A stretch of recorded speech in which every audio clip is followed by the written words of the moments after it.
নমস্কার বন্ধুরা, আজ বাড়িতেই বানিয়ে ফেললাম অসাধারণ এক ডিশের নাম হচ্ছে আলুর বড়া, যেটা মুড়ি দিয়ে এবং মুড়ি দিয়ে যদি খেতে চান মুড়ি দিয়েও খেতে পারবেন, আর যদি মুড়ি দিয়ে না খেতে চান তাহলে এমনি শুধু শুধু খেতে পারবেন। এক নতুনত্ব খাবারের ডিশ। চলুন আপনাদেরকে দেখাই কিভাবে বানাই। প্রথমে 4টে পরিমাণ মতন আলু নিয়ে নিলাম। এই আলুটা নেওয়ার পর আলুটার ছাল ছাড়িয়ে নিলাম। ছাল ছাড়ানোর পর আলুটাকে পরিষ্কার হয়ে গেল। আলুটা দেখুন, 4টে আলু ছোট ছোট, যেহেতু আমাদের 4টেই লাগবে। আলুটাকে ভালো করে ধুয়ে নিলাম, কষে কষে ধুয়ে নিলাম যাতে ওর মধ্যে কোনো ময়লা না থাকে। তারে মিক্সির মধ্যে দিয়ে দিলাম। মিক্সির মধ্যে দিয়ে এবারে পেস্ট করব। পেস্ট করবার আগে কি দেব, প্রথমে একটু নুন দিলাম, তারপরে একটুখানি হলুদ দিলাম, তারপরে একটু লঙ্কার গুঁড়ো দিলাম হালকা। লঙ্কার গুঁড়োটা পরিমাণ মতন দেবেন, ঝাল যতটা খান।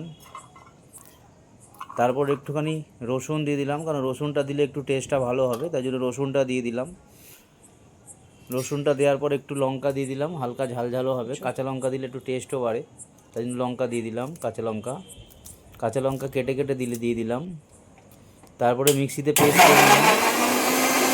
মিক্সিতে পেস্ট করবার পর একটুখানি বাটির মধ্যে বেসন নিয়ে নিলাম। বেসনটা পরিমাণ মতন নেবেন যাতে শক্ত শক্ত হয়।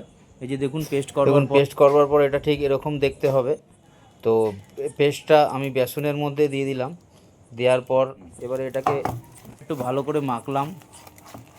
এমনভাবে মাখলাম যাতে একটুখানি শক্ত শক্ত থাকে। দেখুন, শক্ত শক্ত হলে বেসনটা একটুখানি পরিমাণ মতন বেশি দেবেন, তাহলে একটু শক্ত শক্ত থাকবে। ওর মধ্যে একটু খাবার সোডাও দিয়ে দিলাম যাতে ফোলে ভালো। এমন দেখুন, ভালো করে মেখে নেবেন যাতে একটু হালকা শক্ত হয়, কারণ তেলের মধ্যে ছাড়তে হবে, তো তাই জন্য একটুখানি শক্ত যেন হয়।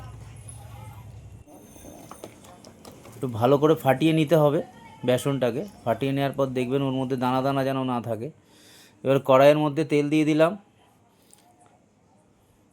কড়াইয়ের মধ্যে তেল দেওয়া কমপ্লিট। এবারে বড়া ছাড়বো। দেখুন, বড়াটা ছাড়ছি, কালো হয়ে যাচ্ছে, ফুলছে কীরকম, যেহেতু সোডা দিয়েছিলাম। বড়া ভাজা কমপ্লিট। দেখুন কী সুন্দর কালো হয়েছে, ফুলেছে। এবার প্লেটের মধ্যে তুলে নিলাম।